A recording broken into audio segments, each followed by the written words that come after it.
নমস্কার, আবার চলে এসেছি শ্রী শ্রী মা শারদামণির অমৃতবাণী নিয়ে। আমার ভিডিও ভালো লাগলে লাইক কমেন্ট করবেন, সাবস্ক্রাইব করবেন আর শেয়ার করে দেবেন। মা শরৎকে খুব ভালোবাসতেন। শরৎকে ছাড়া মায়ের কিছু চলতো না। শরৎও ঠিক মায়ের পাশে পাশে থাকতেন।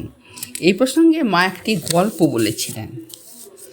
মা বলেন, শোনো তবে, শ্রী রামকৃষ্ণ কতখানি দূরদৃষ্টি ছিলেন তোমাদের বাবা। একদিন দক্ষিণেশ্বরে ঠাকুর পায়চারি করছিলেন। হঠাৎ পায়চারি করতে করতে ঠাকুর শরতের কোলে উঠে পড়লেন। বেশ কিছুক্ষণ সময় তিনি এইভাবেই পায়চারি করলেন। উপস্থিত ভক্তরা এরকম আচরণ দেখে অবাক হয়ে ছিলেন আর ভাবতেন কী ব্যাপার।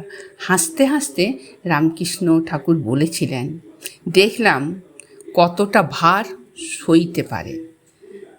ঠাকুর জানতেন পরবর্তীকালে স্বামী শারদানন্দের উপর রামকৃষ্ণ মঠ এবং মিশনের সম্পাদকের দায়িত্ব দেওয়া হবে। এত বড় একটি প্রতিষ্ঠানের সম্পাদক হওয়া সহজ কথা নয়। সম্পাদক হয়ে তিনি কিন্তু প্রশাসনিক দক্ষতার উচ্চ শিখরে উঠতে পেরেছিলেন। আবার সংঘজননী শ্রী শ্রী মার ভার বহনের ক্ষমতাও শরতের মধ্যে ছিল। তাই বোধহয় মা তাকে ভারী বলে চিহ্নিত করে আনন্দ পেতেন।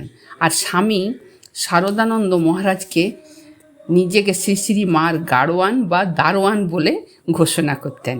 তিনি কখনো এই কাজের জন্য সামান্যতম হীনমন্যতা বোধ করেননি, বরং তাকে এই সুযোগ দেওয়ার জন্য নিজেকে কৃতার্থ ধন্য মনে করতেন। ধন্য।